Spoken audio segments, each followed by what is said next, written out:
Hello అందరికీ. ఈరోజైతే ఇంట్లో ఇద్దరు పిల్లలు ఉంటే కష్టమే అండి. ఎందుకంటే ఒకరికి హాట్ నచ్చుతుంది, ఒకరికైతే స్వీట్ నచ్చుతుంది. ఒకరికి నచ్చింది మరొకరికి నచ్చదు. అందుకే బాబు కోసం అయితే స్వీట్ చేయని అడిగితే వద్దన్నారు, కజ్జికాయలు చేయమన్నాడు. అందుకని కజ్జికాయలు చేస్తున్నాను. ఆల్రెడీ పాపకైతే కారపూస చేస్తాను. తర్వాత ఒక కప్పు మైదా పిండిని ఒక చిన్న కప్పు బొంబాయి రవ్వ, చిటికెడు ఉప్పు వేసుకొని కొద్దిగా వాటర్ వేసుకొని చపాతీ ముద్దలా కలిపి పక్కన పెట్టుకోవాలి. తర్వాత ఈలోపు అయితే స్టఫింగ్ కోసం పల్లీలు, నువ్వులు అయితే ఒక కప్పు వేసుకొని వేయించుకొని మిక్సీ జార్లో తీసుకొని 2 యాలకులు కూడా వేసుకొని మిక్సీ పట్టుకొని వేరొక గిన్నెలోకి తీసుకొని ఒక కప్పు ఎండు కొబ్బరి ఉంటుందిగా, ఎండు కొబ్బరి, బెల్లం పౌడర్ వేసుకొని మొత్తం కలిపేసుకొని తర్వాత 15 నిమిషాల తర్వాత పిండి అయితే నానిపోయింది.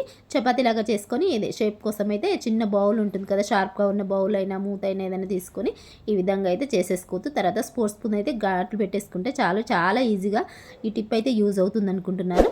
తర్వాత వేడి నూనెలో వేసి కాల్చుకోవడమే, 2 వైపులా కాలిన తర్వాత తీసేసుకోవడమే. అంతే అండి, చాలా సింపుల్గా. వీడియోని లైక్ చేయండి, సబ్స్క్రైబ్ చేసుకోండి వెళ్ళే ముందు.